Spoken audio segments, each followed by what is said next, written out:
Bamikwano amawulire agaliwo si malungi gaago mugeesomere. Abatamanyi kusoma gagamba mbu bannange mbu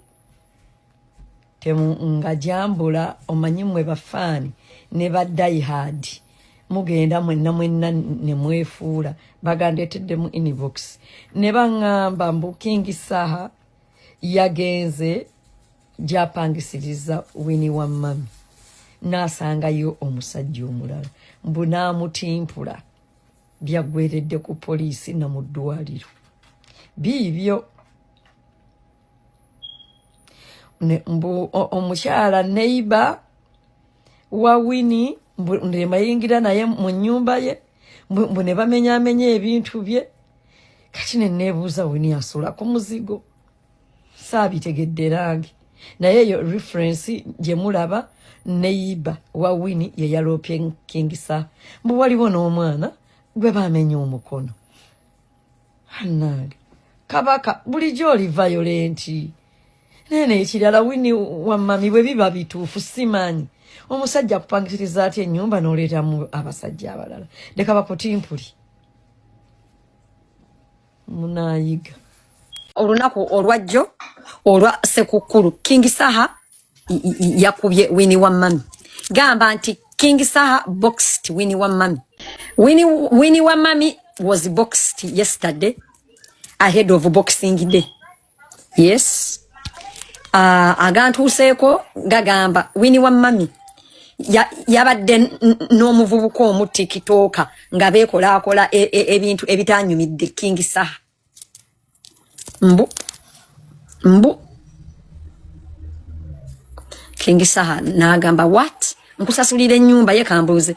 King Saha Winnie Wamami amusasulira ennyumba ngani manager n'amukuba panchi yamaze omukuba panchi wabadde wa abantu abadde ba recordinga nabona ate King Saha was not alone yabadde na of course yabadde egali Winnie n'emuyitamu era bannange bakwano ba Winnie mumunoonyeeko yasuze mu ddwaliro enda bagamba wano muwakane yasuze mu ddwaliro ate bakubya akavubuka nedda Winnie sigwe bakubye ennyonnyo bakubya akavubuka muvubuka gwe ekikutwala mu nnyumba y'omusajja kiki oluusi bannange tubulwako n'engeri eyo bawulereza ekikutwala mu nnyumba y'omusajja kiki omukazi eyaloopye Saha alina mu kasente Munyarwanda. I think you understand what that means. Munyarwanda nti baafande we bamulema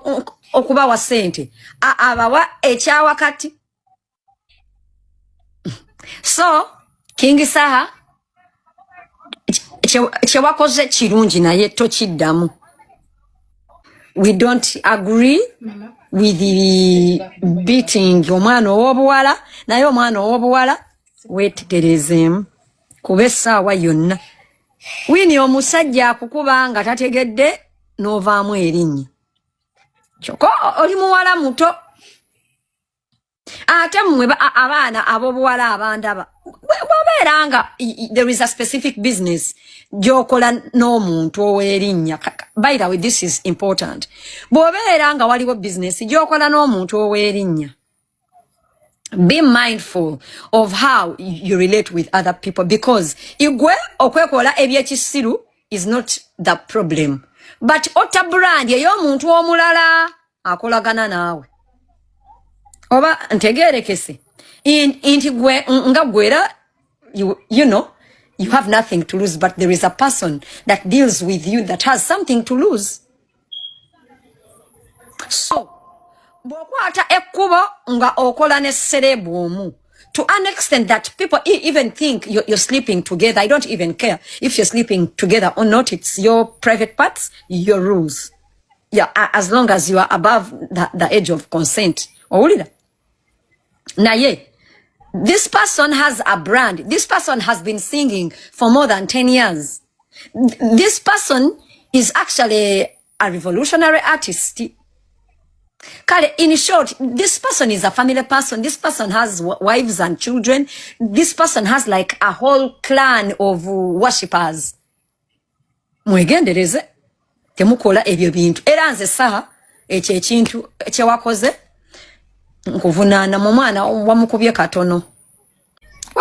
katono omuntu ng'okolagana n'omuntu omuntu ng'alina kati nenda bbawayo wano example Bobby Wine Chameleone Bebe Cool but chala baabwe batandika nabo as girlfriends awulira not as wives batandikanga as girlfriends wawulira wambu no babi bamusanze na muvubuka gundi wawulira wa